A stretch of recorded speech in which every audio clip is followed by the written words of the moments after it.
Dignitas lost without winning a single map in that last series against Te. So they are out of the tournament right now. Just Which a bit means of a tidbit. mYinsanity has to win. If they're going to make it, they have to win at this point. With Dig out of it, whoever wins this tournament qualifies. Yeah. And we actually see it here in the bracket now as well. Fnatic will face T89, ex-Na'Vi roster mainly. They have done what many people thought it was not possible. They beat Dignitas, the reigning European champion, out of this regionals in towards France. This was a very likely outcome, to be honest with you, with what we saw from Dignitas yesterday, and I must admit, I'm a little bit apprehensive about their switches at the moment. They tweeted out just whilst that game was going on that they feel that they played poorly here, but it will be different in Sweden. But I believe they have a lot of work to do before Sweden. Absolutely. A lot of work. Now, unfortunately, you also have to do a little bit of work for us, Columbus. Present the next map, which is going to be Infernal Shrines. Going on to Infernal Shrines, as we do have, of course, 3 lanes across this entire map, and we have our lovely little shrines that will pop up. That one's a frozen Punisher. That one's a mortar Punisher. You can tell by the crystal on top of it. What you do is you collect 40 monsters. You collect them kind of like Pokemon, and then once that's all done, you're able to summon your Immortal, who likes to jump on things. And is a big badass Pokemon. Yeah, he's a Charizard for sure. And overall, he'll do a lot of damage. He will prioritize heroes and jump on towards things and do a lot of damage, which is why you see a lot of teams luring that Immortal over the wall and trying to deal with him there. And he's fierce and beastly. Look at him. So did we now actually start a new trend? People calling the Punisher now a Pokemon? Like, no. Puny the Pokemon or something like that? Was he called Pokemon before? What happened? I don't think so. We've started the trend here. I'm okay with that. I'm liking the Charizard. He's cool. I'm not going to jump on the Pokemon train. No. I mean, I'm definitely not a Lickitung yesterday, so I guess, I mean... That was fine. For me, he's a Yoshi. I'm okay with that. I'm okay with the Haka. I call him a Lickitung dinosaur, specifically, but... All right, anyway, guys, jokes aside, it's getting way too clowny here on the desk, and we got to settle down a little bit. Both teams are getting ready. Oh, Lal is not happy with this current situation that he finds himself in, of course. I don't know if that excites me or makes me sad. He knows the severity of the situation. He knows mYinsanity are that good right now, and he knows that Team Liquid is struggling and will continue to struggle against them. So, if you are in the shoes of mYinsanity now, do you think they are mentally strong enough to actually maintain focus and concentration, or do you think they might actually drift away and getting a little bit cocky? Not even close. Yeah. I think they're probably one of the most humble teams I've ever met in competitive heroes. I don't think they underestimate any opponent. They have the winner's mentality in a lot of ways. I think that's actually something that I said over there. They are actually one of between mYinsanity's members, some of them are very shy, and some of them are very humble, and some of them are very experienced. Hasselhobbs in particular. He almost acts, for me, as like a father figure, because he has so much experience to actually mentor and make sure the other guys are in a good position. The interesting part about this is actually that I thought that as well the entire time, and then I was corrected by himself. He said, of course, he has experience that they can help them out in some situations. Yeah. Especially when it comes to tournament environment. In the games itself, though, he said, like, the person that is most likely to at some point start raging a little bit and starting to get emotional is himself. And that is something that surprised me quite a bit, because I thought that he would probably be the person, you know, who is like the one that calms everybody down when they're starting to get a bit nervous. It's the exact opposite. He said, like, when things are going south and he's angry about something, he's the one that has to be calmed down, which was for me really something that was really cool. I think that evolves from passion more than anything. Yeah, probably. And I think even then, Hasselhobbs is probably one of the guys who does utter his critiques or his criticism in the most polite way compared to others. But anyway, we now have the draft going on Infernal Shrines between mYinsanity and Team Liquid. Illidan ban and Tassara ban. KT open, and he gets picked by Team Liquid immediately. Now, what do mYinsanity follow up with? Diablo Sonya, Diablo Zul. Okay. That leaves Sonya up for Liquid if that's what they want to look to be going. What else? I actually am surprised that they did ban Illidan in that situation. I thought they would kind of, with Tassadar off the table, they might be willing to risk it, give it up. There are a lot of options that can deal with Illidan that excel on this map specifically, especially with Tassadar off the table, but they decide they don't want it, which, I mean, I don't totally dislike the mentality that they have on that. I mean, Illidan is always hard to deal with. So Diablo's lockdown isn't even that bad against Illidan. You target on him and you were able to flip him, and then you caught him in that position for a while. I want to throw something in real quickly that I just want to say before we're going into the next part of the draft. mYinsanity on this map, Carrigan. This is always a weapon that they have. They might not use it here, but they have a setup that is actually pretty decent if they choose to go for it. So that's something that Team Liquid knows as well. That's not really a secret. So Team Liquid has to keep that in the back of their head that there could be a Carrigan. And if you combo that Carrigan not only with the Zool, but you also have on top of it, the Carrigan with the Diablo, but on top of it you have even a Zool that can drop a Bone Prison as well. That is insane lockdown and really scary. So they have to make sure that they're not falling into a trap here. So Carrigan is a hero that we haven't seen at all in this tournament, and it is considered to be a very niche hero in general. Can you guys elaborate on that? Why is Carrigan so strong in this map in particular? Well, first of all, it's Darkmark who plays the hero. He likes to play it on Tomb of Spider Queen and also on Infernal Shrines, especially MVP Black has shown the Diablo Carrigan play at the Globals quite a bit. And mYinsanity has also practiced and shown in smaller stuff that they really like to play it. They always have, of course, with the versatility of their setup, so many different drafts that they can go into. But every time you talk to them about Infernal Shrines and they start with something like this, they say afterwards, yes, Carrigan was something that we had in the back of our head. If the opportunity arises and we see that chance, we're going to drop her. If we see something else that makes more sense, we're going to deviate from it, though. All right. I think it's going to get banned. I think so too, actually. Yeah. So Sylvanas, Tyrande also about to be eliminated out of this game. Certainly a very scary opponent if you think about the Uther stun potential that they have, especially during the early stages of the game. I like this. Moving away from the Tyrande potential, because the thing is that they could technically pick her up if they wanted to and then go into a double support, which would limit Team Liquid from having a double support on their side and only be locked into Arnoz and Uther. It's Lunara ban. Well, that is quite the respect indeed. Yeah, so I would say a little bit of a respect bans here. Yes. BKB being a legendary cow, so to speak. And of course, we also have the Lunara, ever so deadly in the hands of Nuruk on the side of mYinsanity. You definitely don't want to give him that. It's actually Nuruk and Hanzo. So first against Dignitas, when we remember the game, the positioning on him is insane. And I am loving this. If they do... Yeah. I thought this hero didn't exist in Europe. Oh, no. Fred, please, no. I talked in length with them about this hero in particular, and we can come back to that in a moment, because there's a lot to talk about this draft that they are currently showing here. A Charism, again, let's be honest, would that surprise anybody with the way that Splendor has been playing? No, not at all. Just give him it. Bakery 2.0. We need to shave Splendor's head. And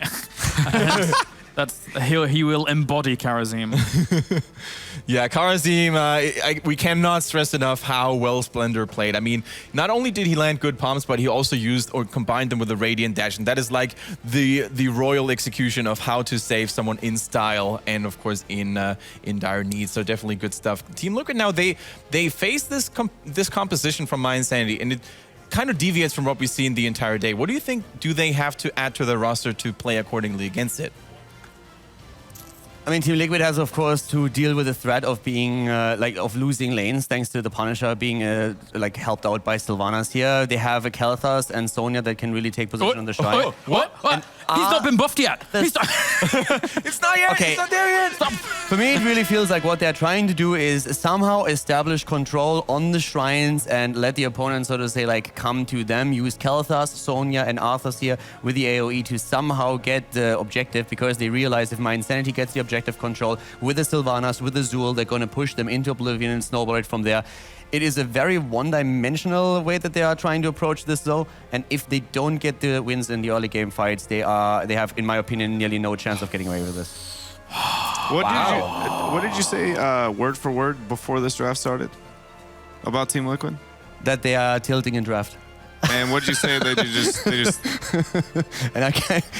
Yeah, we kind of see that now, I would say.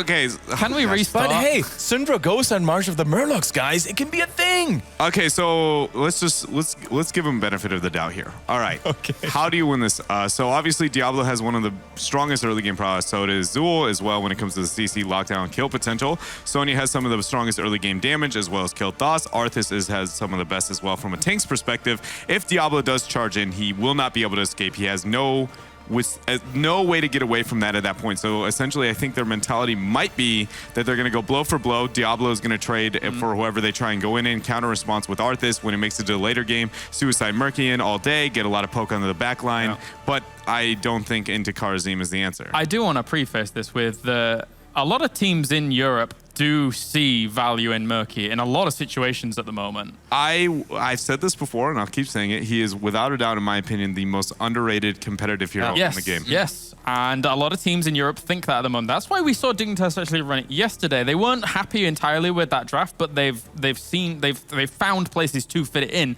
and way more than we've seen it before. But well, the thing is, again, mYinsanity played against Murky on this map already, and they said afterwards, we were not really impressed. You dodged the March of the Murlocs, and then you're good. We're going to see Karazim hold a 7 again to just wait out if there's maybe an Octograb here. I mean, we would expect March after the games and the scrims that have happened in the past. But still, he's going to hold it, wait. If March is taken, they're going to try to dodge it whenever they can. But right now, looking at the draft here, I love that Sylvanas, and I want to talk about that real quickly because it's actually like a discussion that I had with them before the tournament started, because I completely agree with Dread. I feel Sylvanas is currently in the European pro scene highly underrated. Maybe not underrated, but she's not played. If you talk to the teams, they will always tell you how much value can you get with the Sylvanas and how strong she is, and then they don't play her. So in this case, we finally see her. And this is one of the maps where actually mYinsanity says, like with Sylvanas, you sometimes have a bit of a problem if you cannot lock down Azul, because you are trying to go for 4 men on the shrine and 1 hero split off. And sometimes it's a bit of an issue that you have to travel the map with Sylvanas to reach the Punisher that you claim to get that pushing pressure, because your opponent might lay traps along the way, take Sylvanas down, and then you're in a very bad position since you are trying to push with the Punisher and 4 heroes. And in this case now, they can make the rotations a bit faster, they can just split Zul off, as long as they're getting the objective. They have 2 heroes that will assist them so hard that they can really push this into oblivion. And for Team Liquid, it is crucial that they are winning these shrines, especially after, I would say, like the 3rd Punisher. So if Team Liquid doesn't make that work and they have a bit of a wonky draft, then I think mYinsanity is going to roll over. I was just going to say, all things considered, Calder, what is your prediction for this game number 2? Because let's be honest, the draft coming out from Team Liquid once again is very, very special, to put it in nice words. Yes. I think Team Liquid is going to get rolled. Okay, those were not so nice words. To be honest, like, if I'm correct in the assumption that they are trying to go for the shrine control, then mYinsanity can either take that, or they can just simply say, boys, we have Zul, we have Sylvanas, which is not going to fight for the shrine. We're just simply going on the lane, we're pushing the structures down, you can be on the shrine all you want. We come back with Sylvanas, who has Barb Shot on 7, help to take out the Punisher, play it safe, but in the meantime, you lost 2 forts, have fun with Insanity? As long as there's not some top secret cheese that I don't know about, I don't think that what it takes. Even if their comp somehow has some value that I am really missing, I think that last game alone, just even the Kel'Thas level of play, like how many gravity laps were hit with Gravity Crush, is enough for me to be like, mYinsanity is a way better team. They'll take the win. James, give us your opinion. Yeah, I like the flair of Team Liquid, but it's not. I don't think it's going to work. As Tread says, unless there's some super secret cheese like an Octograb Pyroblast, whoa, we're crazy. Like, cleanse. I'm like, wait a minute, this isn't going to work, guys. I'm like, wait a minute, this isn't going to work, guys. Like, I don't think it's going to go down. So mYinsanity all the way. I think it's probably going to end up being 3-0. Can you imagine? It's just, right? This sad situation. Octocrab goes on to the back line. Li Ming. All of a sudden, Cleanse comes out. The Pyroblast did cast. Guess what? Bolt. Done. Neither one gaining value. Not even the bolt. We didn't do much for that. Give Splinter something to do. Drop the palm. I guess not. That would just... That would hurt. I mean, as much as I want to get surprised here by Team Liquid, I just cannot give them this way here. I just don't think they're going to make it. And the way mYinsanity performs throughout this entire tournament, they have... We talked about this already. The best coordination, in our opinion. Their communication is top-notch, so I think, once again, I'm going to go with my German boys. mYinsanity is probably going to make it here on Infernal Shrines as well. Now, guys, the casters are ready for game number 2, and so are you out there. I know it. So, Dreadnought and Color, take it away once again.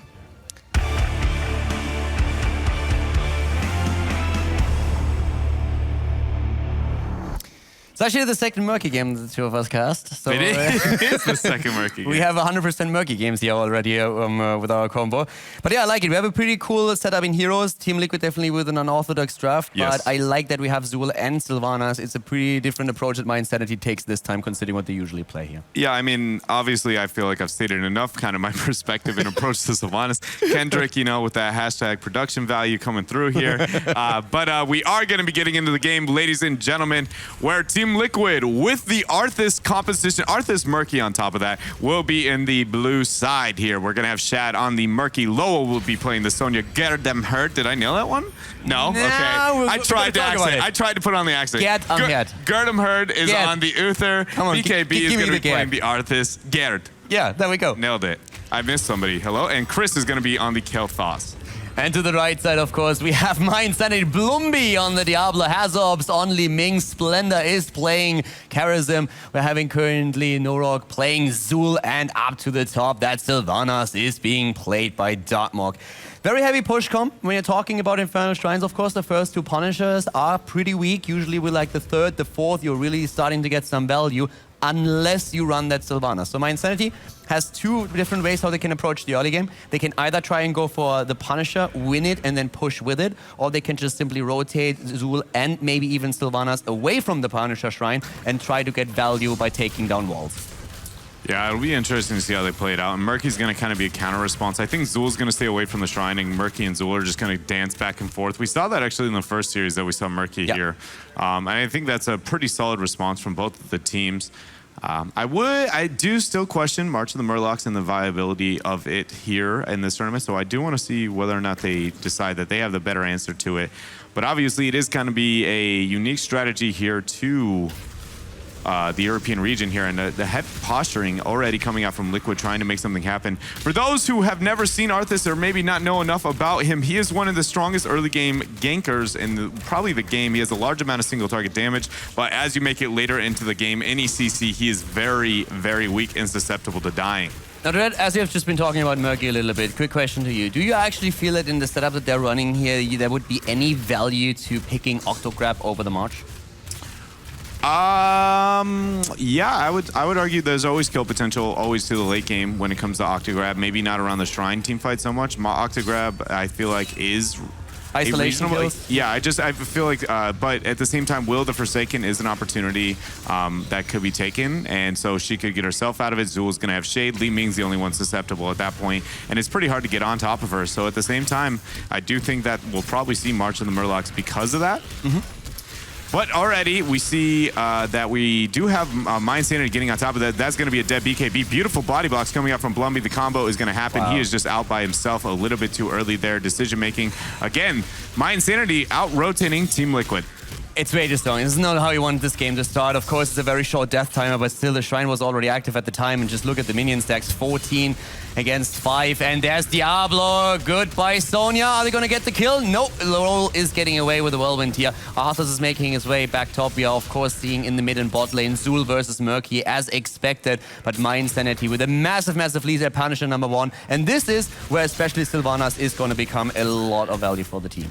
All right, so we do see a 5 versus 4, excuse me. Murky is still going to be soaking the side lanes. mYinsanity is going to be looked at getting a little bit aggressive here. Actually, I'm surprised Blumby didn't try to force Lowell out of that situation, but at the same time, with his ability to spin, he will not be under any really heavy under pressure, really, in this type of situation. Zul is going to be going back, soaking with the Murky in the mid and bottom lane. It's a very mirrored style play that we saw. They are actually rotating now Arthas and Uther back down, even though Sylvanas is pushing at the top. Yes, it's the first Punisher, and that shouldn't really give you a lot of value, but unless they catch Norok here, there's absolutely no way that this is going to be a trade well for them.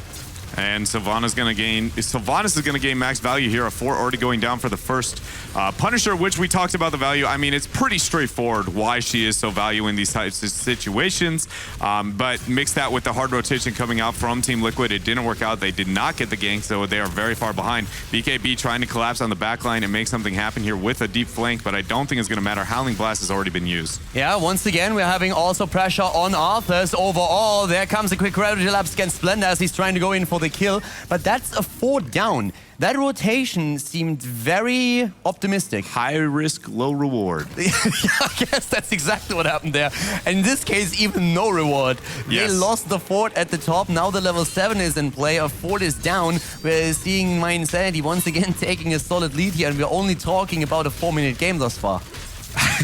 That is hard to imagine, actually. That is the 3/4 level lead. Approaching onto 8 here. They have already stolen another Merc camp. Sylvanas is obviously rotating, doing her thing, getting a lot of value here.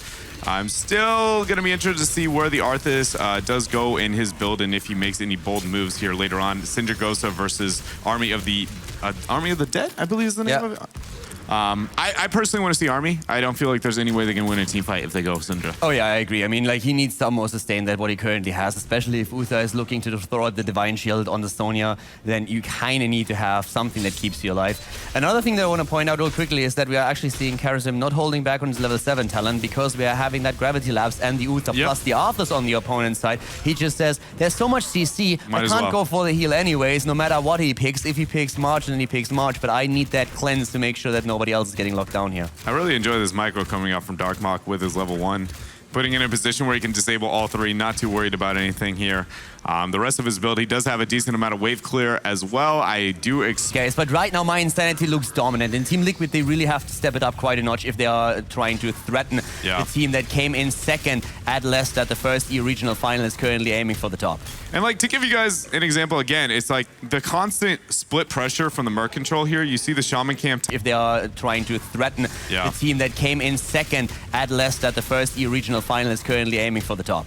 And like, to give you guys an example again, it's like the constant split pressure from the Merc control here. You see the Shaman camp time with the Drime. Now it's pressuring up there. Sony's got to make the rotation. They collapse on bottom, knowing that Zul's going to be there. Try to get a kill on him. Very patient play coming out from Nurok. And then guess what? Already 8 of the skeletal defenders falling down already for them. They're just going to be clearing this out as best as possible. Now the counter rotation. It's just mYinsanity is pretty much knows exactly what Liquid's going to try to do to come back in this game, and it doesn't matter. And they go for Chris. They have their 10s now, and they are able to take down the assassin. Shad is just getting away with the bubbly on his Murky. Well, scratch that. He's not Hazard. His egg dying at the exact same time there. Yeah, his egg also dying to the laser. Exactly. That was something that Hazard couldn't even know or see, but he still took it out with a Disintegrate. Dartmok is getting palmed. It's not triggering, but he gets away, and BKB is, of course, completely alone now, and we're seeing Blumby moving in. Here comes the heroic ability. He goes straight full breath. At the same time, there's also the Army of the Dead that is currently being used to keep him alive at least, but the Shrine is under the full control of mYinsanity. They are a level ahead against their opponent.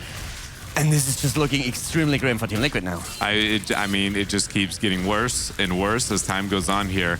The egg with the laser, though, that is something I've never seen over the wall, killing 2 for 1. Talk about value. A really winning trade there. Also, BKB really heads up taking off his slow to not proc the palm. And I mean, it didn't come out to a big win, obviously, but it's still appealing to see that level of play coming out from Liquid, even though obviously mYinsanity looks so dominant here in this matchup. And once again, we are having Sylvanas pushing at that bot lane for quite some time, or in the mid lane with that Punisher, and look at the value that they're getting out of it. Everybody else is retreating here, and this is just brutal. It is absolutely brutal. Second Punisher, second Fort is down, and the Punisher has still hit points. They rotate down. There's a Sonya, and if they get to collapse on her, then she might die as well. Sylvanas can always move in and use her skills and her trade to disable another Fort. They are just dropping structure after structure on their way to flank march. Flank march.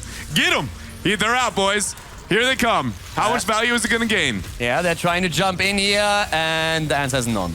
And Skeletal Mages is equal level of slow and damage, question mark, at this point, it feels like. It's not gaining too much value here into this team fight quite yet. I do like Shad trying to make something happen there, but... That didn't do anything, even though he moved behind He was literally flanking them, like, and it just didn't. It just didn't. Whatever it was trying to do, it just didn't. Just didn't happen there, and now they are down a few heroics, of course. They're trying to fight again. The level 13 talent isn't there yet. Here comes Blomby going for the breath once again. Splendor with a palm. Divine Chill on Arthas. The Phoenix on the ground as Karazim dashes away. Blumby's trying to escape. Yashad, of course, lone is Murky. He's dying once again, but look at the rest of Team Liquid. They're on the run already, and Dartmok is going deep for a potential kill that he doesn't get, but he still puts the pressure on the keep, on the fort. Yeah, the beauty of Sylvanas and 1 kill. All right, guess that's going to be a fort for you. She just maximizes every small win you see in every Heroes of the Storm game. She takes that and almost doubles it. Like, it just seems like every single time where you're like, well, we could maybe do this. She goes, what if we could just get a keep at this point? She is a beautiful hero here, coming into play finally at the European qualifiers. We do see Windrunner at 13, not Will of the Forsaken. I thought she might go with that, with the fear of dying, I guess, is one of the only ways that she might die. But at the same time, realistically, without Octograb, not too worried about it. That last kill against Murky, by the way, was also a full kill. There was no X, so Murky was down. And now we have the damage output here. And you look at this, look at the siege damage in particular. 92,000 on Zul. Sylvanas only at 55,000, but still, I mean, those two together are just pushing any lane down. And we are looking at a 9-minute and 40-second game with not a single fort on the map any longer for Team Liquid. A talent lead, a level lead for mYinsanity, and another shrine on the map. And these bad boys, they scale. And if there's another one with a Sylvanas push, like what can Team Liquid do? They're trying to fight even though they're down a talent. Wow. And Arthur's barely survives. Veiling Arrow had to be used. He's rushing away right now. They lost top well. Top fort and well are gone. They cannot simply move back well up and go into the battle again. The really good shrink rate there. Blumby with a nice shadow charge to peel off Hasselhoffs for being out of position a little bit there. March of the Murlocs is up. Will he gain a little bit of value? The egg is a little bit down below. Army of the Undead trying to force the engage, but the Skeletal Mages will say, hey, guess what? We're going to slow you down as well. Great gravity lapse actually coming out of here. There's the March.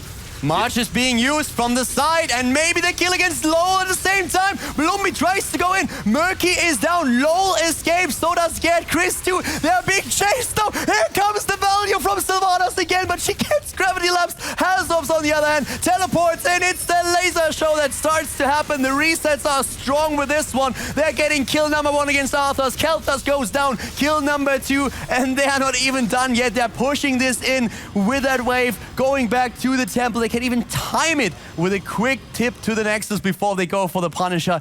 mYinsanity is in a blood frenzy now. Pretty much at this point.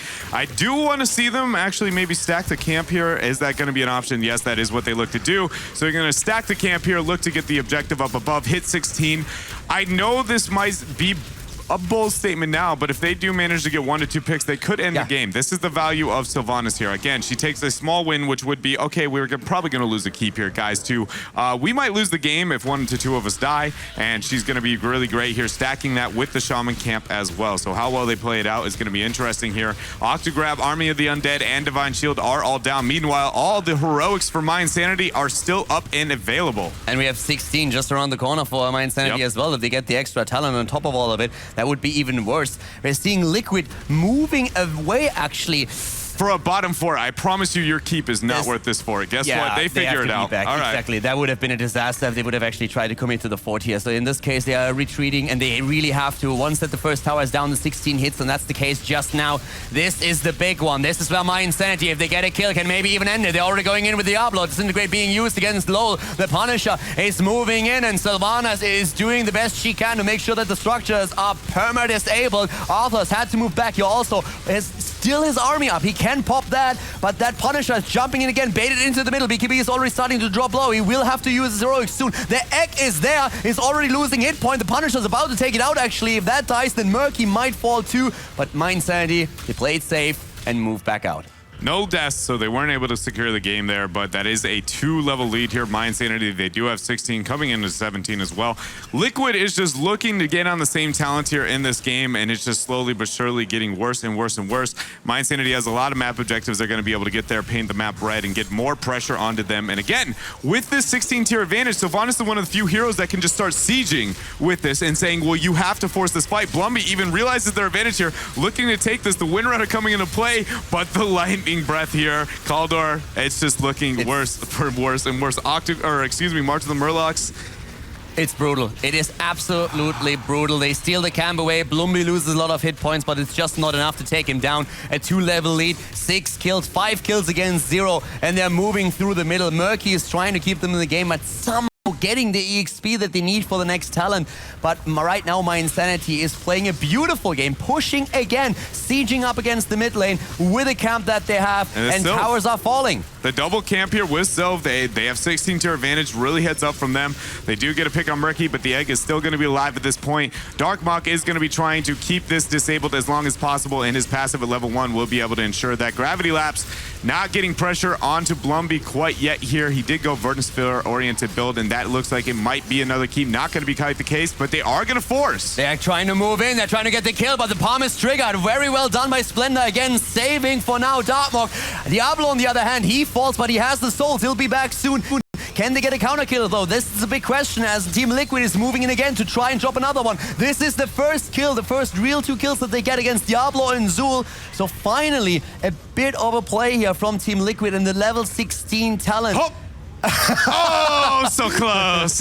Yeah, an Octograb would have come in pretty handy here. Yeah, that would have.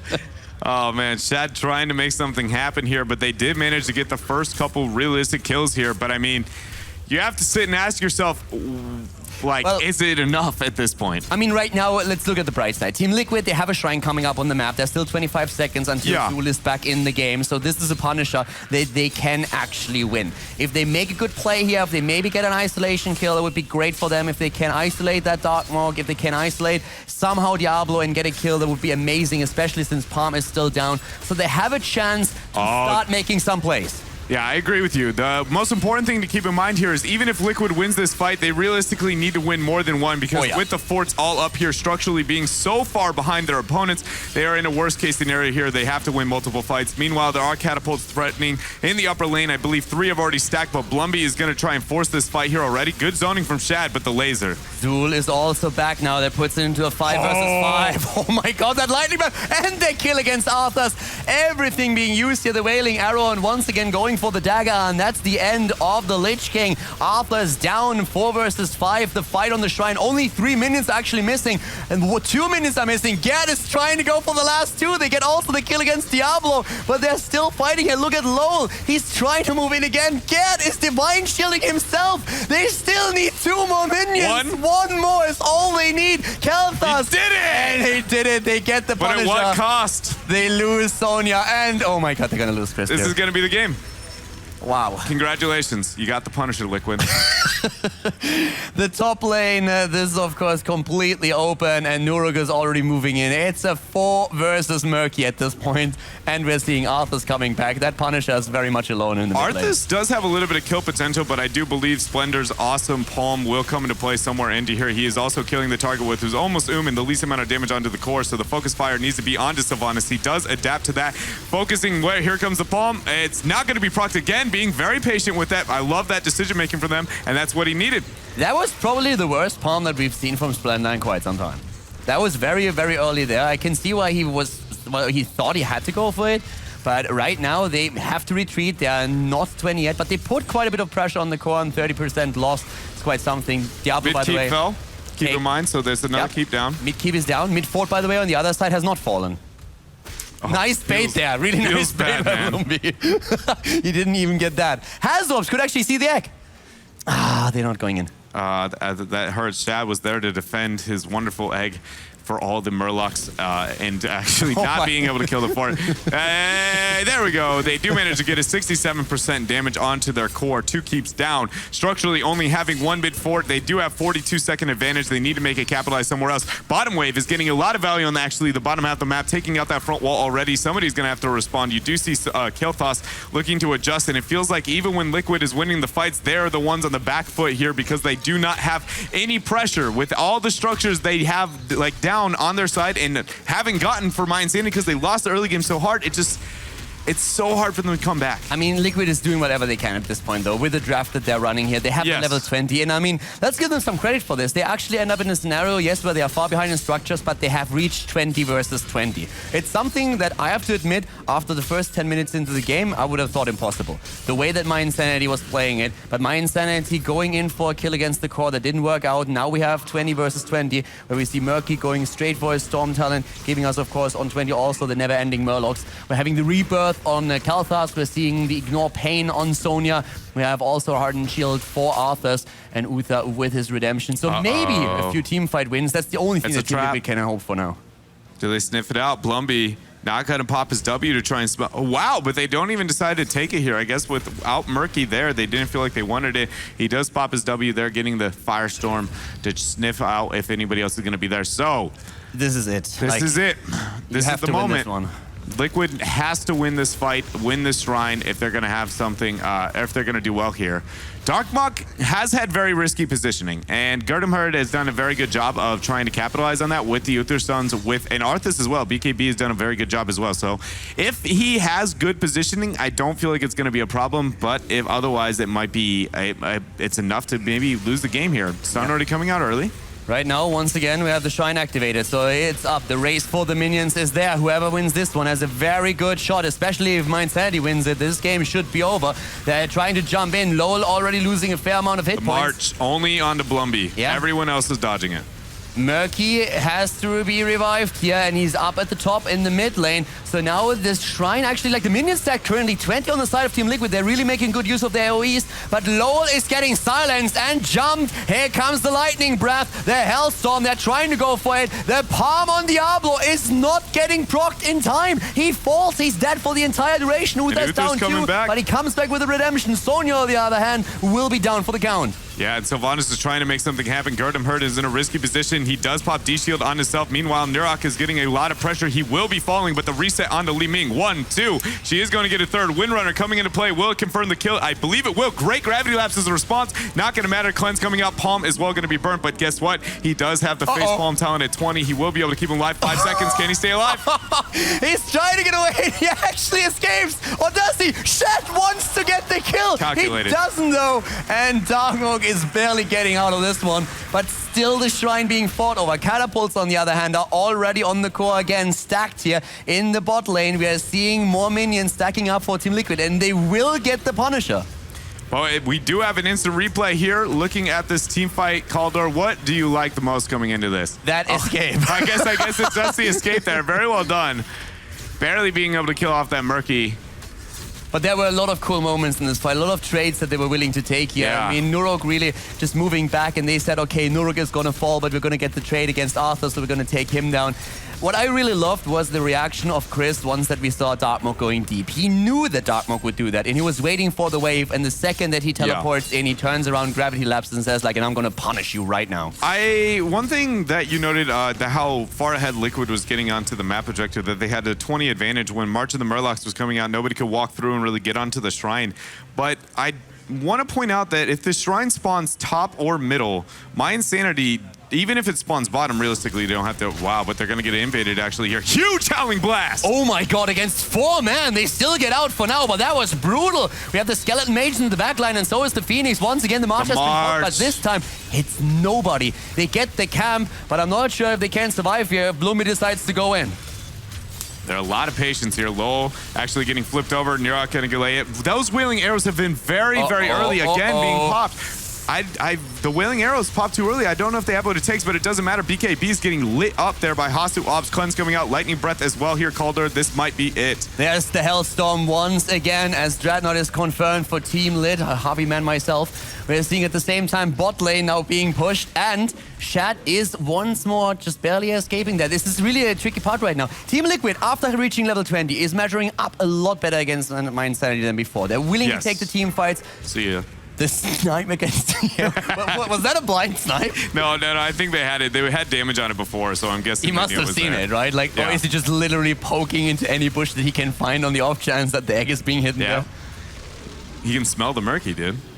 But what I was talking about was, so where the Shrine spawns is relevant. So here's the situation. Because they did clear out the lanes, it's not going to be the case.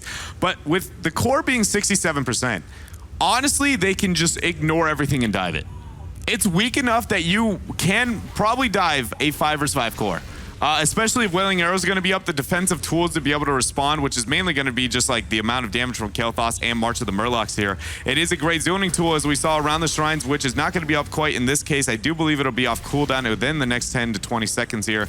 But realistically, it's just they have that opportunity. It doesn't look like they're going to try and take it, but they do have that risk they can take. Big problem. Top wave or top lane is being pushed heavily, not only by the catapults, yes, the shamans. And now that fight, if they can just prolong it, they will get decent value out of it. There's a countdown on Team Liquid for this fight. They have to go in. Here comes again the March of the Murlocs. Value none. The Shrine is being fought over, and this time we do not see that lead for Team Liquid that they had earlier with the minions. The top lane is pushing, bot lane is pushing, mid lane is pushing. They're getting pushed everywhere. Uther is down, has to wait for the redemption to come into play, and this is a massive problem. Team Liquid is on their last leg right now. Once again, they go in, and that top lane, ladies and gentlemen, is pressured heavily. That core is losing hit points. Look at this monster of a wave that is moving in. Chris is low. Lowell, on the other hand, is also about to fall. That's the kill against Murky. Once again, the palm is beautiful, and Bloomby is trying to get a kill out of it. He will fall in a moment, and he does, but Uther is also dead. So is Arthas.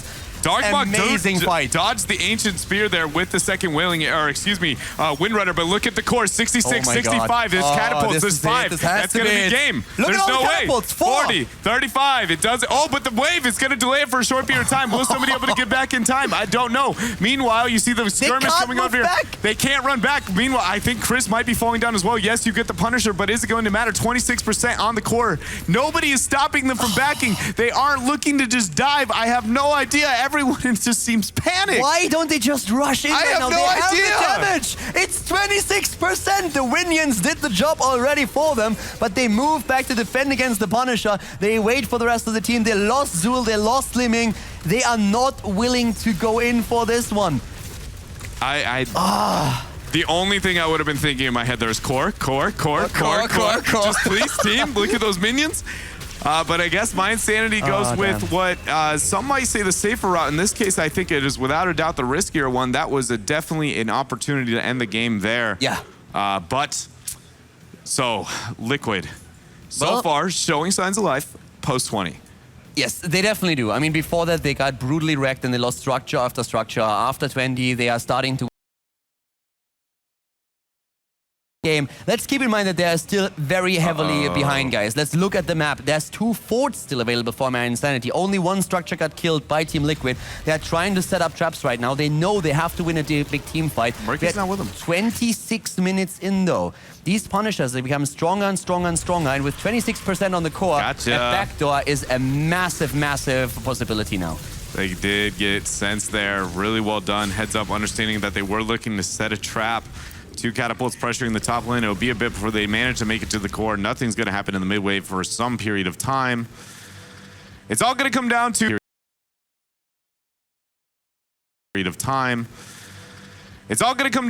who decides to stop who from going to the core faster. Realistically, if mYinsanity does go for the backdoor, if they're going to be stopped in any way, shape, or form, I realistically think with all the heroics they have, if they make it to that half the map, they pretty much can just look at it and it's going to fall down. If they can sneak in at some point, if they can circumvent just like the army of Team Liquid for a moment and just move to the left, the game is over. The only question is when are they going to be found out? And they are going to wait until the shrine's up, because that is opening up another point on the map that Team Liquid has to concentrate on. Yeah, and especially if it spawns in a lane. So when the lanes are pushed against your opponent, well, a lot of people underestimate it. Obviously, the catapult damage to the core is something to be looking at, but it's actually providing way more vision for the team with the lanes pressured. So bottom, obviously, is an easier way to escape here if you were mYinsanity to get to their core. Now they are going to capture the Shaman camp. They're going to show that they're on the upper half of the map. They do have an opportunity to move through their fog of war there, just maybe look at the back door. They decide to not go with that route quite yet. They are clearing mid. So with top and mid being almost dead even, they have showed and telegraphed pretty much their positioning very heavily. It doesn't look like they're going to make that rotation quite yet. They play this very safe. Yeah, extremely safe. They have to. I mean, right now the shrine is up, so that's minions that you're trying to go for. Murky is still at the top. There's a massive camp that he has to take care of. This time they cannot risk taking damage on the core. Core is going to be too low, and they are starting to move in. Oh my goodness, Murky sniffed it out, and they all backed up. They didn't risk anything here, and now they're taking the worst fight that they can. Murky is gone on the other hand, so now he has to revive. Hellstorm used, but they're heavily split. Hazorps is completely away from the rest of the team. The palm is hitting only Splendor. It's not triggered, but it's not back yet. Norok is about to fall. He might be able to escape if Splendor is able to hit another one, but there's the kill against Liming. They have to retreat once again. The top is being pushed, but oh my god, the misplay by Splendor for like the first time in the tournament here, having such a big arrow in this judgment, and now of course another Punisher maybe ending up. If they make a comeback here, if they really win this game, it would be insane. I'm just at the point where I'm just like liquid just because mYinsanity is not able to win this quite yet.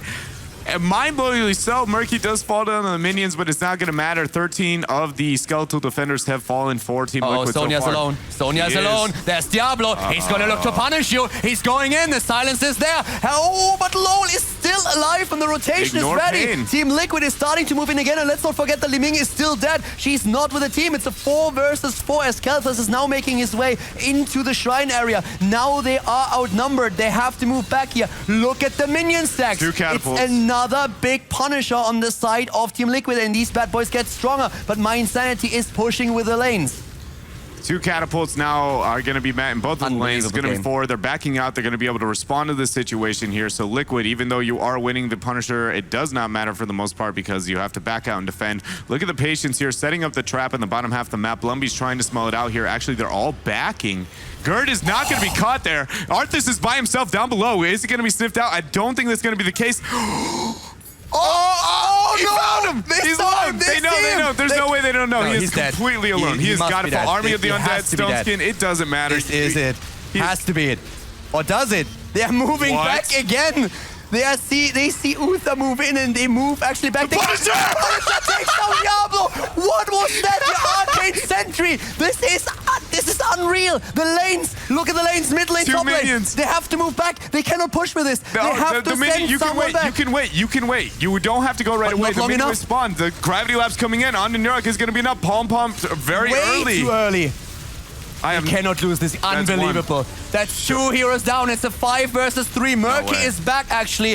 The Punisher is about to fall. Murky is back for the defense. This is insane. Team Liquid on 25. Level 25. They're jumping in again. Team Liquid, they cannot finish here, can they? Wailing Arrow is out there going for Uther. Uther is down. Redemption should be up, though. Ignore pin being attacked. Way too early. Chris is there. They're trying to end, but they can't. They just can't. They can't end it. Gerdem is back at this point. Gravity Lab's coming out. Great cleanse. Survivability there. Palm popped on himself. He will survive. He does have a dash up. He will get out of this situation. BKB's back up. He has no mana. He has no ability to self-heal. Keep it tap. The rune tap on the core. They have to at this point. T-Shield comes out very early. They're going for it. That's 1. There's going to be 2. About to fall. That's going to be it. They can't do it. 40%. The Hellstorm is taking them all down. What if Marks of the Murlocs? 38% against 26. Murky is making his way to the bot lane. Top being pushed. Mid being pushed. And now we have mYinsanity on the move. They see Murky. They know where the egg is. Hazov finds it. The egg is down. The egg is there. The Shad is being chased.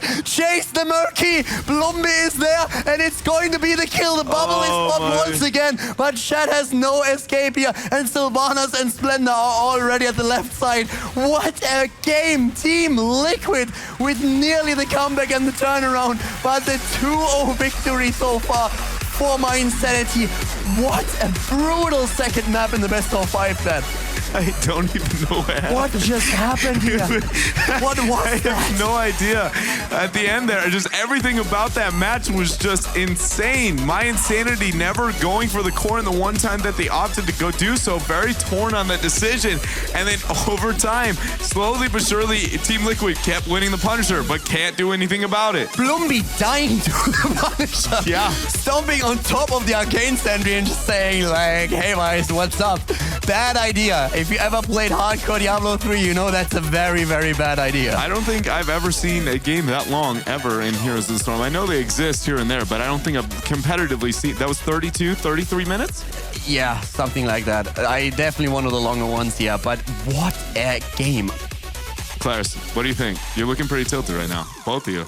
I have no idea. You know that feeling? You know that feeling when you're playing or whatever, and I know that these guys do as well, when you do get the core that low and you're like, do we just backdoor? Do we just go? As I say, it's a really gratifying feeling to know that their core is that low, but it's also really scary to know that if we did something, it might not work. It's Clown Fiesta 2.0. It was crazy. So what do you guys think kept mYinsanity from making that final closure? What was it? Because even if they had died all to the core, there was still a fort for a long time. There was still the keeps. Do you think they would have actually had to fear like a reverse core rush? Yeah, that and adrenaline. Like, I think in that moment, they feel so much. Yeah. Like, it's so low. All we have to do is just go there and kill it. But at the same time, there is always that worry. It's like, if we wipe, there is only a keep between us. They would have lost. I really think the thought process is don't throw. Yes. Don't throw. Yeah. And it is adrenaline. And because of that, you start to make very hesitant decisions where they usually just like would go in and take it. And that thought, we like basically after 10 minutes, they had the game won, right? Yeah. After 10 minutes, the game was basically over. lead. And it was just like, all right, guys, we play our style, we win the game. And at some point, it just didn't end. And then they were like, don't throw, it's 20, don't throw, and you don't make these moves anymore, and all of a sudden it's more about you are afraid of losing more than you want to win. So it's just like really weird scenario and very awkward. And then stuff like that kill with the Punisher against Diablo happens. Crazy. It's like that really shows how the nerves on both sides of the battlefield were actually kind of starting to shiver. Now, Kalaris, there was tons of cool moments here in this game for sure. Let's actually take a look at replay number 1. Yeah. Take it away. We got some from the earlier stages of the game. I say earlier stages, this is 14 minutes in, as we do have this palm that landed on Dartmok was actually beautiful. Out of all the palms that I've seen so far from Splendor, bar that one that hit him and it was really very good. Nobody saw that. No, nobody saw that one. That palm alone, I mean, I couldn't even see his health bar and it was able to catch him out so nicely. This was a slight turnaround here, or a moment for them, but Diablo comes back as quick as Murky comes back, which is always quite nice for this kind of situation, even though they did get themselves that kill. So there was a little bit of retribution, I suppose, for Team Liquid early on, but up until that point, I still thought that mYinsanity was very much in control. Definitely. They controlled the game for a large amount of time there, for sure. But do you think that maybe the strong AoE combo, or especially the March of the Murlocs, would have been a tool that mYinsanity was scared of pushing against when it comes to core rushing? I think they underestimate Sylvanas and Diablo on the core more than anyone. Mainly Wailing Arrow. It's like, well, you know, we might get counter mod, or they might be counter voided, and she just goes, nope, we're just gonna whack on this thing. Diablo literally has to die. He had the 20 upgrade. He had like legitimately like 7 seconds of you either kill me, which is worst case if you try and focus me compared to all my other DPS, or you focus somebody else, which we also have Wailing Arrow. I feel like they really didn't realize as long as you made it to core, it was dying. A little bit and actually hits, it's over. If they move a little bit smarter around the core, it's over. So it's just like, that was the first moment where they could have ended it, and I feel after that, they were very afraid to go for a backdoor. Now, James, moment number 2. I can't wait to see what it is. I like this one. I really do. So let's slow this down at the very beginning already. So it's just like, that was the first moment where they could have ended it, and I feel after that, they were very afraid to go for a backdoor. Now, James, moment number 2. I can't wait to see what it is. I like this one. I really do. So let's slow this down at the very beginning already. You can see Murky has been setting up this whole time for this March. And I've actually been playing a lot of March between Austin and now. Actually, I've only been playing Murky this whole last 3 days. The thing is that this could have gone a lot better, I feel, for Team Liquid if Shadow had come a bit more forwards, because he was setting up for this for a long time and then threw down the March. They spotted this quite early, did mYinsanity, and the March didn't really get much done. Now, what is interesting to know overall about March as well is that actually it doesn't do that much damage, even with its buff increase going down. Actually, living the dream at level 4 is something that really helps out if you've got max stacks. It doesn't really do too much. So once again, it's not really in the better positions. That was such an unfortunate palm from Splendor. He palms Diablo, and the living bomb kills Diablo. Like the immediate moment when the palm's over. Yeah, really cool stuff. Now, I also want to highlight the fact that Team Liquid's team comp, they relied heavily on melee heroes. And once again, we saw in the enemy team something like Azul with a Poison Nova, Sylvanas, Wailing Arrow, and I think that was actually, or could have that been the reason why they dominated the early game, because of that heavy focus on AoE damage against mini clumped up melees. I just feel that they had the better composition for the map in particular. We've been talking a lot about how you get much more value out of the Punisher, how even if you don't get the Punisher, you can have Zul at the offlane and really pressure a lot heavier than Murky in this case can. So they were winning the game because their composition was just so much better than Team Liquid's. And I feel later on it was really a team fight problem and a mentality problem that they had there. But the... Wacky. Yeah. It's just true. Like, be it in draft, be it at the beginning of the game, be it towards the end. I know... Organized chaos, dude. It's just like... Systematic chaos. Like the best example, mYinsanity at some points was just like a whole mess everywhere. That's where they thrive. That's where Team Liquid actually thrives, when things get wacky. Yeah. It's just true. Like, be it in draft, be it at the beginning of the game, be it towards the end. I know... Organized chaos, dude. It's just like... Systematic chaos. Like the best example, mYinsanity at some point started to make individual mistakes that really started to always prevent them from ending. A good example was when Darkmok at the bot lane was trying to jump behind Kel'Thas, and I think it was Uther, and he went in with a second wave, and Kel'Thas was waiting for it.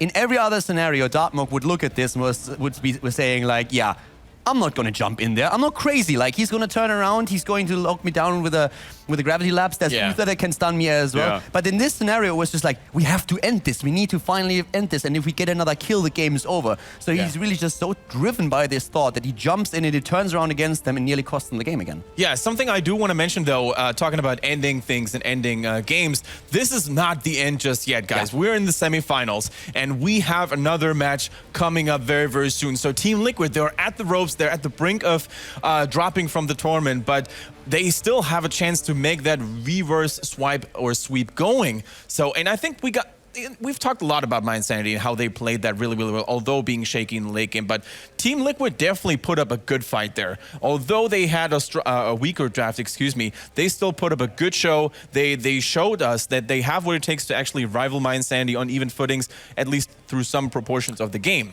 I don't think Arthas was the detriment of the team overall as well. Like, I don't think it was too bad. No.